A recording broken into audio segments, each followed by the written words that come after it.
주셨습니다. 오늘 제목이 주를 기쁘시게 할 것, 주를 기쁘시게 하는 것이 무엇인가에 대해서 오늘 말씀을 함께 나누고자 합니다. 오늘 본문에 보니까 그러므로 사랑받는 자녀같이라고 기록을 하고 있습니다. 사랑받는 자녀같이.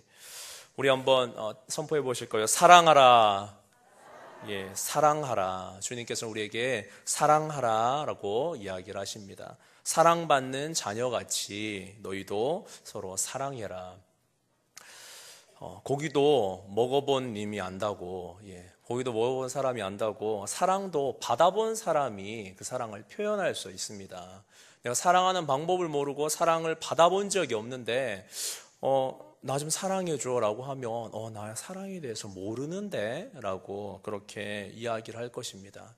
아이도 보면은, 문제를 일으키는 사람들을, 과거를 조사해 봤을 때, 보통, 다는 아닐 수도 있지만, 보통 사랑을 받지 못하는 부모님으로부터 누군가로부터 사랑을 받지 못해서 나오는 그런 행동이 사회적으로 무리를 일으키는 그런 모습들을 우리가 발견을 합니다. 부모에게서 사랑을 못 받았고 또 친척, 가족에게서 사랑을 못 받았다 할지라도 그 사랑, 예수 믿는 누군가가 교회에서, 유치부에서, 아동부에서, 중고등부에서, 청년부에서 그 아이를 품고 기도해주고 정말 사랑으로 접근해준다면 그 아이는 정말 놀라운 멋진 모습으로 나아가게 됨을 우리가 간증을 통해서, 그리고 그 사람을 통해서 우리가 발견을 할 수가 있습니다. 다음 세대가 자꾸 죽어간다고 이야기를 하잖아요. 우리 지자교회도 다음 세대 보인다고, 다음 세대 저도 민감하거든요. 낮예배 시간에 밑에서 왁자지껄하면은 내려가서, 야, 조용히 해. 떠들면 안 돼라고 이야기를 하는데, 그렇게 아이들이 지자교회라는 곳에서 나와서 출석하고 하나님 말씀으로 양육되고 그렇게 시끄럽게 떠드는 것이 하나님의 은혜인 줄 믿습니다. 우리 아이들을 위해서 더욱더 기도해 주시고, 어린이 주일이라고 이야기를 하는데 세상적으로 한 개 사주고, 제가 최근에 그런 친구 만나봤거든요. 집은 엄청 부자예요. 집은 잘 삽니다.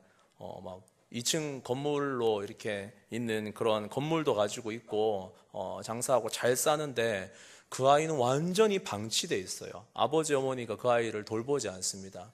할아버지 할머니 집에서 맡아갖고 그 아이를 기른다고 이야기를 하면서도 그냥 완전히 방치돼 있고 24시간 밖에 떠돌아다니면서 들어갈 때 그냥 잠만 자고 다시 이렇게 나오면서 그렇게 생활하는 그 아이를 볼 때에, 돈이 다가 아니구나. 정말 사랑이 중요하구나. 품어주는 게 중요하구나. 라는 것을 깨달았습니다. 교회에서 그렇게 잘해주는데도 그분들은 교회 욕을 하고 있더라고요. 그럼에도 불구하고, 먹음에도 불구하고 교회에서는 우리 교회로 보내세요. 그냥 우리 교회가 품을게요. 라고 이렇게 하는 모습들을 볼 때, 그래도 이 시대의 희망은 교회에 있구나. 이 시대의 희망은 이곳이구나. 우리가 품어서 온전히 아이를 신앙으로, 신앙의 사랑으로 양육해야 되는구나 라는 그런 시대에 우리가 살아가고 있습니다. 우리는 하나님을 닮아가는 자녀입니다. 사랑받는 자녀같이 너희는 하나님을 본받는 자가 되고, 다시 말해서 우리가 하나님께 사랑받은 만큼 사랑하라라는 그런 말씀입니다. 그리스도인은 하나님의 은혜를 경험한 자녀입니다. 우리 다 은혜를 경험하고 살아가고 계십니까? 우리는 하나님을 닮아가야 합니다. 우리는 은혜를 경험했기 때문에 하나님을 닮아가야 하기 때문에 그 은혜에 우리가 반응해서, 그 사랑에 반응해서 우리도 누군가를 사랑하며 살아가야 합니다.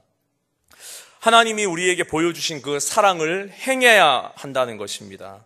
아들을 내어주신 그 하나님의 사랑, 자신을 희생하신 예수님의 사랑, 이 사랑은 근거 없는 사랑이 아닙니다. 그냥 오늘 사랑한다라고 이야기하고 내일 변질되는 그런 무책임한 사랑이 아닙니다. 우리 드라마 신나게 보시는 분들 뻔히 보시지 않습니까? 내용은 똑같은데 이게 사람만 바뀌면서 드라마들이 이렇게 계속하는 모습을 보는데 대충 이렇게 맥락은 그렇습니다. 내가 어느 여자를 깊게 사랑했는데, 어느 자매를 깊게 사랑했는데 더 돈 많은 자매가 나타났어요. 우리 현실에서 절대 일어날지 못하는 그런 상황이 항상 일어나는 드라마들이 거의 대부분입니다. 네, 깊게 사랑하는 자매가 있는데 돈 많은 자매가 나타났습니다. 어떻게 해야겠습니까? 저도 부끄럽지만 돈 많은 자매를 따라가겠습니다. 그렇지만 그런 일들이 많이 일어난다라는 거, 드라마에서는 그런 내용들이 주가 되어서 나타나고 있습니다. 이 자매를 너무 사랑했는데 돈 많은 자매가 나타나니까, 그 자매에게 마음이 뺏겨서, 그 자매를 사랑하고 결혼하고, 남겨진 자매, 버림받은 자매는 어떡하죠? 복수할 거야. 이게 드라마의 일상적인 내용입니다. 오늘 사랑한다라고 이야기하지만 내일 변질되는 그런 무책임한 사랑이 아닙니다. 사랑이라는 동일한 단어로 쓰여지지만 그 사랑과 하나님께서 우리에게 행하신 그 사랑은 개념 자체가 차원이 다른 사랑임을 우리가 경험하고 그렇게 고백합니다. 이 사랑은 믿음의 기준이 되는 말씀에 기록되어진 사랑입니다. 본질적인 사랑입니다. 희생의 사랑입니다. 저는 한동안 예수님께서 십자가에 달리신 그 은혜, 그 사랑만 알고 깨달아졌습니다. 그런데 예수님의 그 희생의 사랑, 예수님께서 나 같은 것을 위해서 이 땅에 오셨구나, 나 같은 것을 위해서 십자가에 달리셨구나, 피 흘리셨구나, 나를 위해서 죽으셨구나, 그 사랑만 깨달아졌는데 얼마 전부터 하나님의 사랑이 깨달아지게 된 계기가 있었습니다. 말로는 우리가 이야기하지 않습니까? 하나님의 은혜다, 하나님께서 우리를 사랑하신다, 그렇게 이야기를 하는데, 축도하면서도 마지막에 축도를 하죠. 예수 그리스도의 은혜와 하나님의 사랑하심에 대해서 그렇게 말하고 선포하는데, 그냥 알고 있는 사랑에 대해서 여태까지 내가 이야기했는 것이 아닌가라고, 이 사랑에 대해서 깨달아지니까 그런 생각이 들더라고요. 내가 여태까지 하나님에 대한 사랑을 너무 알고 있는 사랑에서 머물러 있었구나. 어느 순간 하나님의 사랑이 심정적으로 깨달아지는 겁니다. 그 은혜와 사랑이 마음으로 이렇게 깨달아지는, 그냥 글로 사랑을 배웠어요, 그게 아니고 정말 마음으로 사랑이 깨달아지는 그런 순간이 있었습니다. 내 심령이 아픔으로 깨달아지는 것 있지 않습니까? 이게 정말 사랑이구나 하는 그런 사랑이 깨달아졌습니다. 예수님께서 십자가에서 희생한 그 사랑도 엄청난 사랑이지만 하나님께서 엄청난 희생을 하셨구나라는 것을 깨달았습니다. 저는 개인적으로 결혼이라는 것을 참 잘했다라고 생각을 하거든요.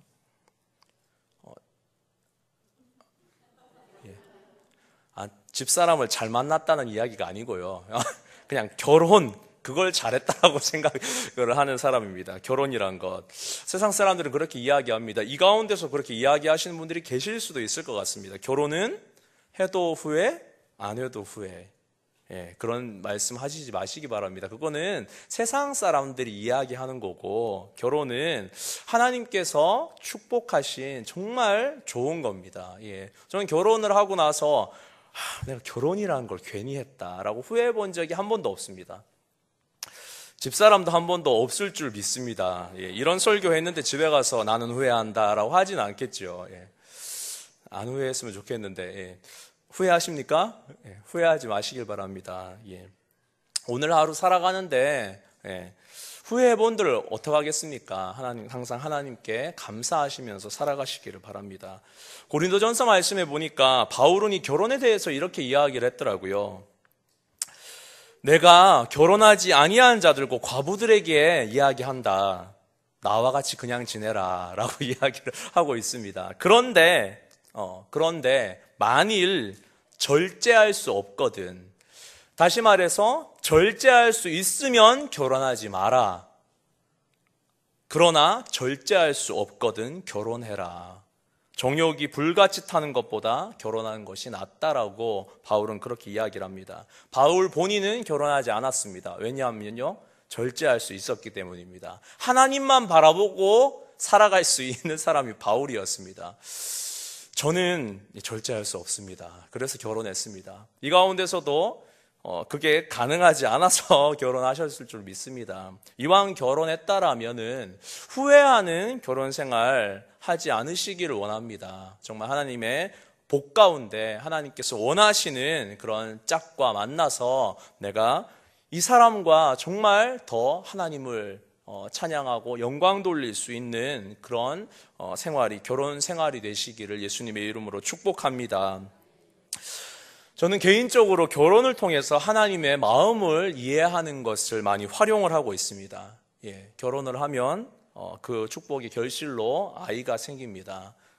아이들이 먼저 잠들거나 제가 새벽기도 갔다 와서 잠든 아이의 이마에 이렇게 머리에 손을 올리고 기도를 해줍니다. 이런 기도를 합니다. 이 아이가 하나님을 더 많이 알게 해주세요. 항상 사랑하고 남을 품을 수 있게 하나님 도와주세요.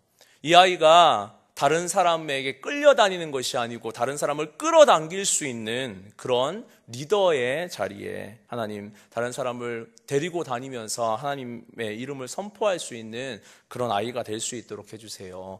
아름답고 순결하게 자라게 해주세요. 흔히 그렇게 이야기를 하지 않습니까? 부모의 기도는 기도하는 대로 다 이루어진다. 곽 목사님께서 그렇게 말씀하십니다. 기도 많이 해주시기를 원합니다. 그 말씀 저는 확실하게 믿고 아이에게 온갖 축복이란 축복은 네가 감당하든 못하든 다 먹어라라고 하면서 이렇게 담아줍니다. 온갖 축복을 다 해주는데 하루는 아브라함과 이삭의 말씀을 묵상하고 있는데 그 아브라함의 마음이 제 속에 들어왔습니다. 일단 아브라함은 하나님과 정말 친밀한 사람이었습니다.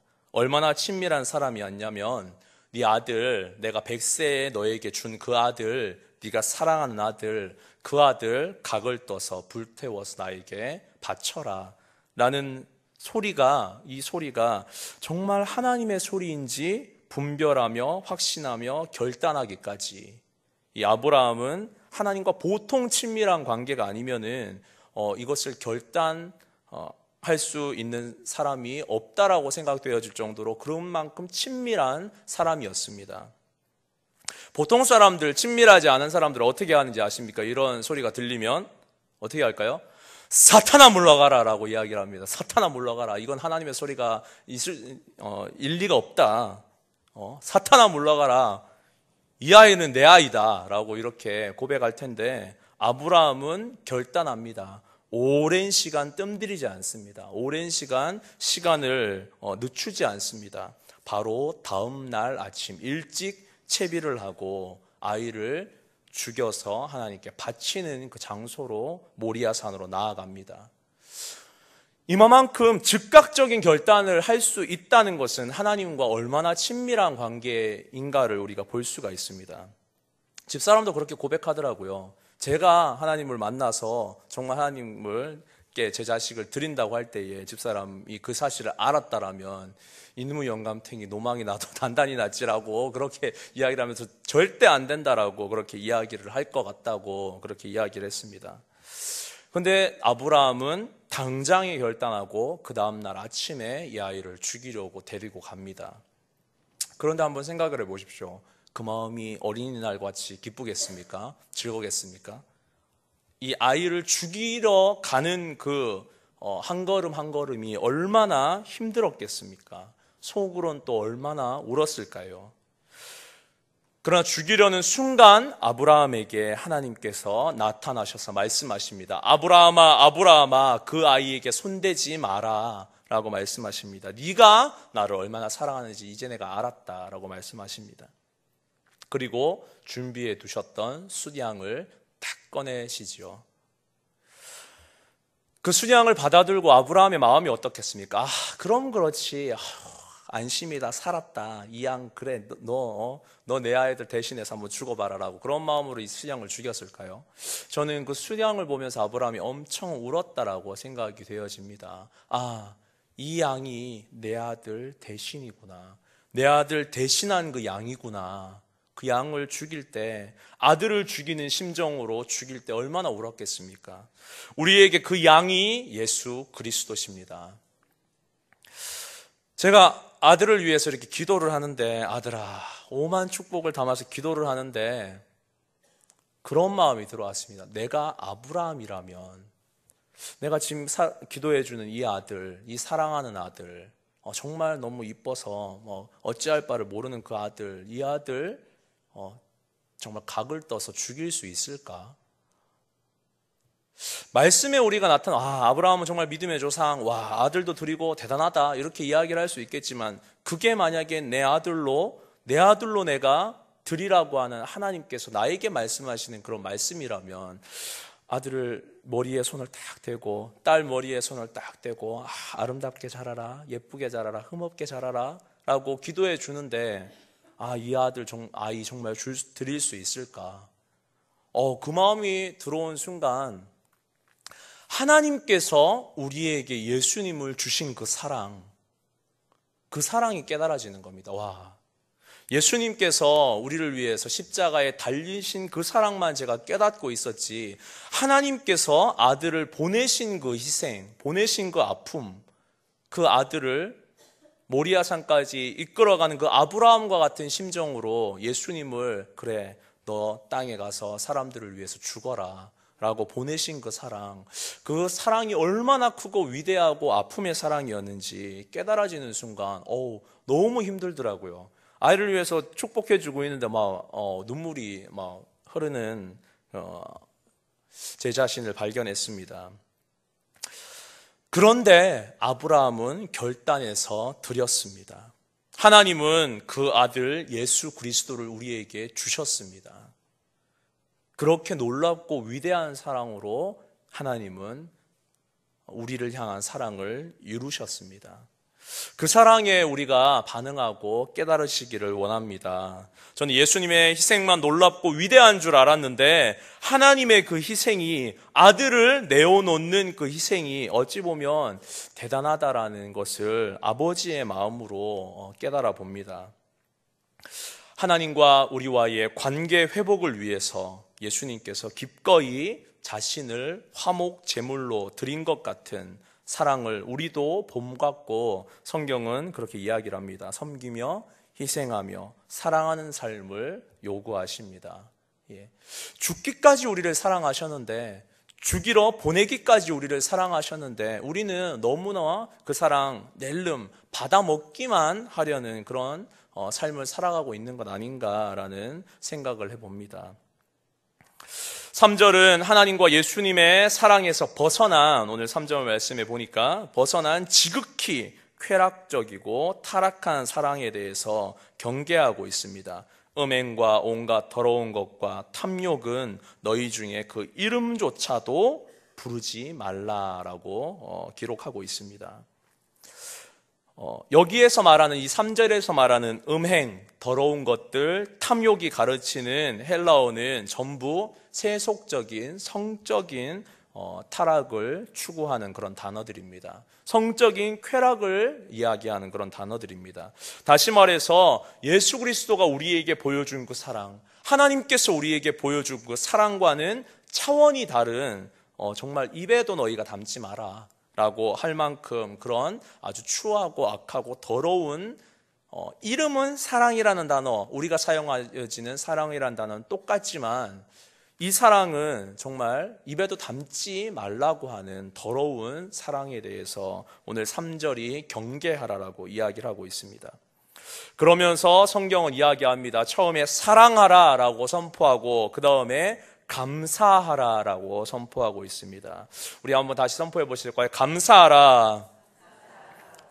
감사하라 라고 이야기를 하면서 누추함이 마땅하지 않다, 어리석음이 마땅하지 않다, 희롱의 말이 마땅하지 않다, 이것은 믿는 자들의 입에서 나올 수 없는 말이다 라고 기록합니다. 누추함이 무엇입니까? 천하고 속되다는 말입니다. 천하고 속되고 더러운 말을 누추하다라고 오늘 본문은 표현합니다. 다시 말해서 부끄러운 말을 의미하고 있습니다. 어리석은 말은 무엇입니까? 우리 어리석은 말들 너무나 자주 하고 있습니다. 생각 없이 뱉어버리는 말들, 습관처럼 중얼거리는 나쁜 언어 습관 많지 않습니까? 예.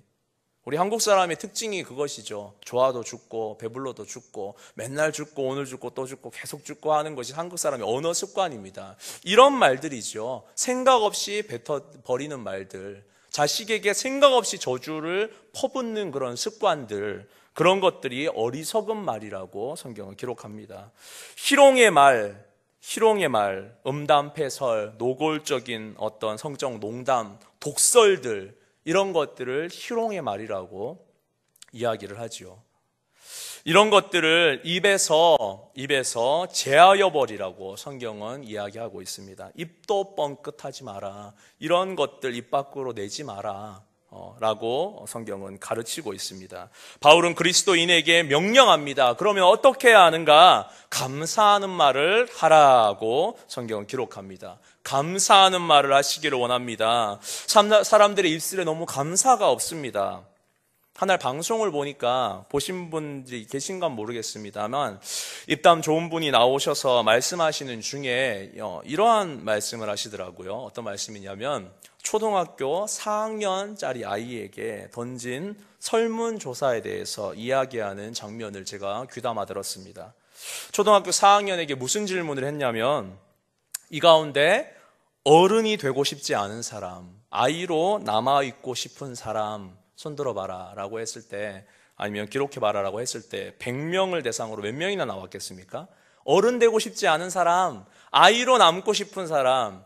우리 어렸을 때 한번 기억해 보십시오. 내가 빨리 어른 되고 싶다라는 생각들 많이 하셨죠. 예, 그런 생각 많이 하셨을 겁니다. 근데 요즘 초등학교 4학년짜리에게 어른 되고 싶지 않은 사람, 아이로 계속 남고 싶은 사람 손들어 보라고 하니까 100명을 설문조사를 했더니 놀랍게도 98명이 나는 어른 되고 싶지 않아요. 나는 아이로 남고 싶어요. 난 크고 싶지 않아요. 라고 이야기를 했답니다. 왜 그런가 하니 한 아이의 대답이 이랬습니다. 초등학교 4학년이면 이제 저학년에서 고학년으로 올라가는 시기입니다. 갑자기 어려워지지요. 1학년에서 3학년까지는 기초교육을 하던 시기라면 4학년부터는 좀 더 심화된 과정을 배웁니다. 가르칩니다.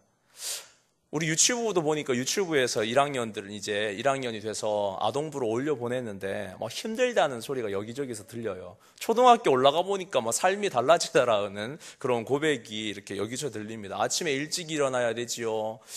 유치원은 뭐 아프고 뭐 하면 가끔이라도 빠지기라도 하지, 학교는 좀 더 부담스러운 공간 아닙니까?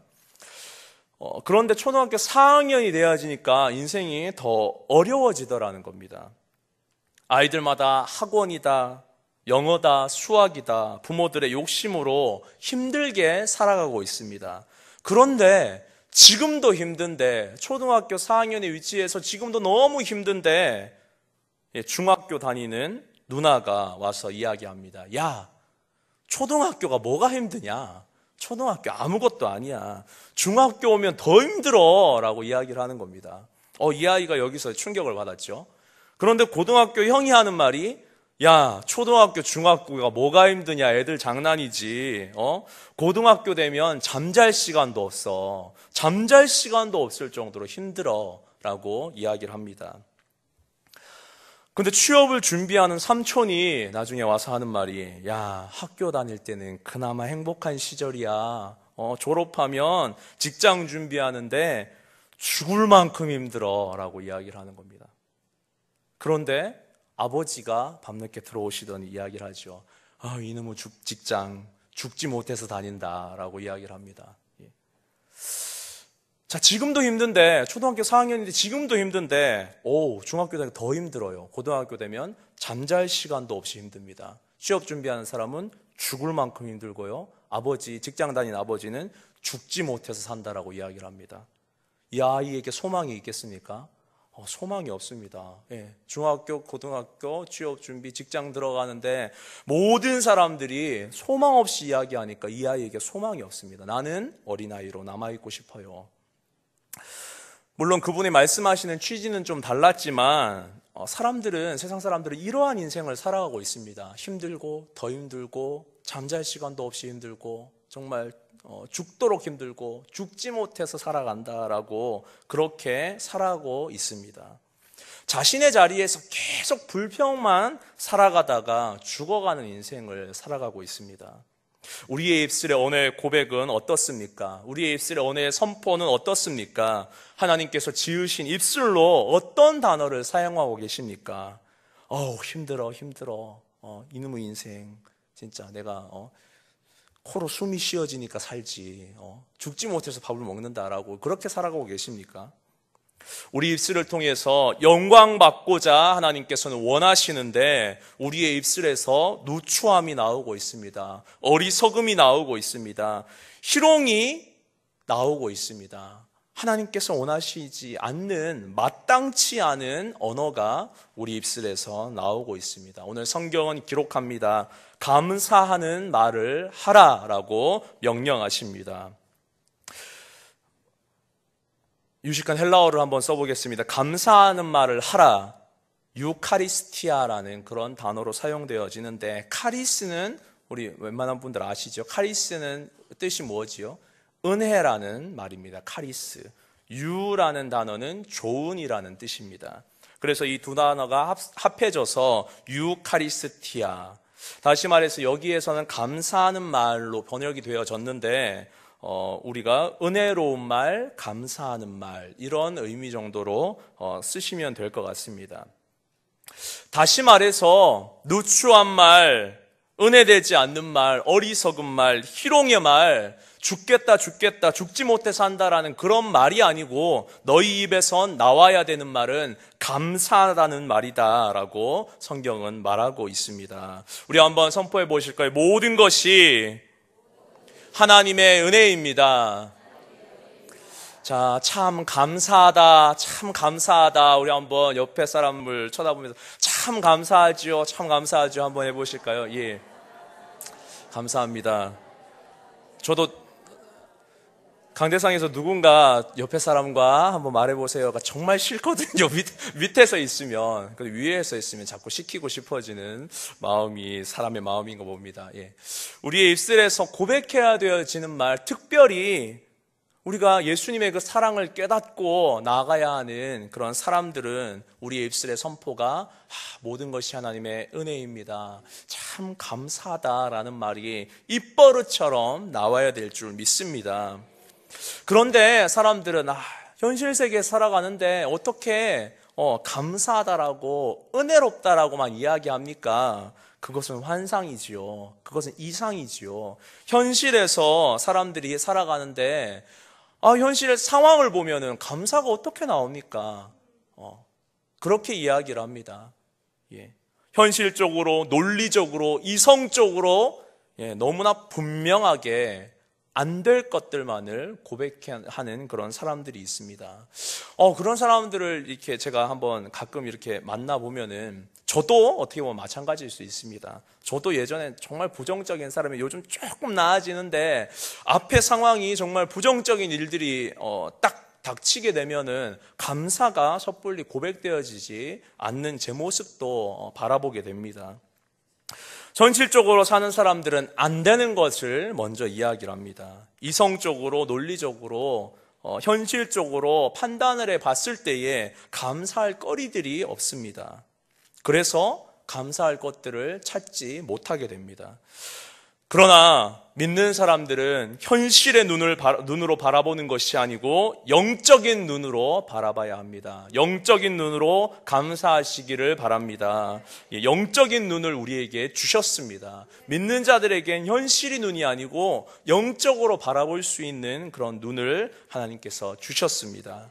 오늘 5절에서 다시 한번 강조합니다. 음행, 더러움, 탐심, 이것은 우상 숭배라고 이야기를 합니다. 음행, 더러움, 탐심은 우상 숭배와 동일하다.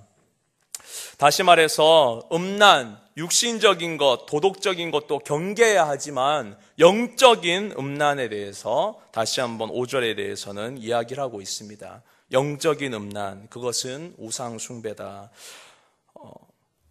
다시 말해서 하나님께 감사하지 못하고 손에 잡히는 것, 더 좋은 것, 더 아름다운 것, 더 재미있는 것, 더 쾌락적인 것, 지극히 현실적인 것만 추구하면서 이것이 하나님께서 주셨다는 사실을 깨닫지 못하는 그런 영적인 음란. 감사할 거리를 찾지 못하고 입술로 계속 불평하며 떠드는 것, 이것이 우상 숭배다라고 본문은 기록을 하고 있습니다. 하나님의 은혜를 발견하지 못하는 것, 하나님께서 우리의 삶에 아무런 영향력 없이 만들어버리는 그런 우리 입술의 고백, 그것이 우상 숭배다라고 성경은 말합니다. 우리의 삶의 우상 숭배를 파쇄하시기를 바랍니다. 우상 숭배를 떠나 보내시기를 바랍니다. 성경은 이야기합니다. 거짓 교사들의 헛된 말에 속지 말라, 미혹되지 말라라고 말씀합니다. 헛된 것에 빠져서 막연하게 내 삶에 좋은 것으로 채워질 것으로 기대하지 말라라고 이야기를 합니다. 헛되다라는 말이 무엇입니까? 한마디로 없다라는 말입니다. 없다라는 말, 헛것이라는 거지요. 감사가 고백되어지지 않고 계속해서 탐하는 삶은 아무것도 없는 삶이나 마찬가지입니다. 헛것을 추구하는 것은 아무것도 없는 삶입니다. 헛것으로 채우고 있는 삶입니다. 너희가 전에는 어둠이었다, 이제는 주 안에서 빛이다. 빛은 우리의 힘으로 만들 수 없습니다. 주님을 의지하기에, 그래서 주님께서는 주님을 의지하시기를 원합니다. 주 안에서 빛이다라고 말씀하십니다. 주님이 빛이십니다. 빛의 자녀는 뭐지요? 빛의 자녀는 빛입니다. 하나님의 자녀는 하나님이십니다. 하나님의 자녀는 빛의 자녀라고 이야기를 하고 있습니다. 빛은 세상을 비춥니다. 빛은 내가 드러나기 위해서 사용되어지는 것이 아니고 무언가를 비추기 위해서 사용되어집니다. 우리가 천장에 수많은 어떤 전구들을 통해서 빛을 이렇게 발하고 있는데, 저 전구가 자신이 드러나기 위해서 저 자리에 존재하는 것이 아닙니다. 이 공간을 비추기 위해서 존재합니다. 빛의 자녀들은 어떻게 살아가야 되냐면, 나를 위해서 살아가는 것이 아니고 하나님께서 역사하시는 것을 이루기 위해서 살아가야 되는 그런 존재가 빛의 자녀들입니다. 오늘 성경은 이야기합니다. 착하고 의롭고 진실하라. 말에 있어서, 행위에 있어서 착하고 의롭고 진실하게 행하는 삶, 이런 삶이 빛의 자녀로서 살아가는 삶이라고 성경은 기록을 하고 있습니다. 다시 말해서 나를 위해서 살아가는 삶이 아니고, 전구 자신을 위해서 살아가는 삶이 아니고 무언가를 비추기 위해서 살아가는 삶으로 사는 인생이 빛의 자녀로서의 인생임을 성경은 기록하고 있습니다. 죄는 감추고 숨기고 걸리지 않기 위해서 몸을 사립니다. 죄는 어둠이라는 공간에 있습니다. 자기만을 위해서 살아가는 것이 죄입니다. 내 것을 위해서, 남에게 이거 빼앗기지 않기 위해서 은밀한 공간에 쌓아두고 살아가는 것이 죄입니다. 그러나 빛은 그렇지 않습니다. 남을 이롭게 하기 위해서, 하나님이 기뻐하시는 일을 이루기 위해서 살아가는 것이 빛의 자녀로서의 삶이라는 것을 우리 성경 말씀을 통해서 깨달으시기를 원합니다. 잠자는 자여 깨어라, 죽은 자여 일어나라. 우리를 위해서 죽으신 주님을 모르는 자들, 이 사람들이 잠자는 자들입니다. 죽은 자들입니다. 이 잠자는 자들, 죽은 자들을 일으켜 세우는데 우리가 사용되어져야 한다라는 말씀입니다. 그러기 위해서 우리가 주님을 기쁘시게 만드는 일들이 무엇입니까? 다시 한번 되짚어 보실까요? 입술에 항상 누추함, 어리석은 말, 희롱의 말이 우리 입술에서 선포되어지지 않기를 원합니다. 음행과 더러움, 탐심, 우상 숭배라고 이야기하는 것들이 우리 입술에서 고백되어지지 않기를 원합니다. 오늘 본문 앞절에서 계속 이야기했던 것 같이 하나님께서 보여주신 그 사랑으로 사랑하시기를 원합니다. 모든 누추함, 어리석은 말, 희롱의 말을 삼가하고 감사하시기를 원합니다. 그리고 마지막으로 빛의 열매를 맺으며 빛의 자녀로서 살아가는 삶을 살아가시기를 원합니다. 오늘 이 시간 전해 드리고자 하는 말씀은 사랑하라라는 말씀입니다. 감사하라라는 말씀입니다. 우리가 받은 것이 너무나 많지 않습니까? 하나님으로부터 우리는 생명을 받았습니다. 그 생명 나만 간직하지 말고 정말 빛의 자녀로서 이 생명 전하는 인생 살아가라. 그것이 하나님을 기쁘시게 만드는 인생임을 성경은 기록하고 있습니다.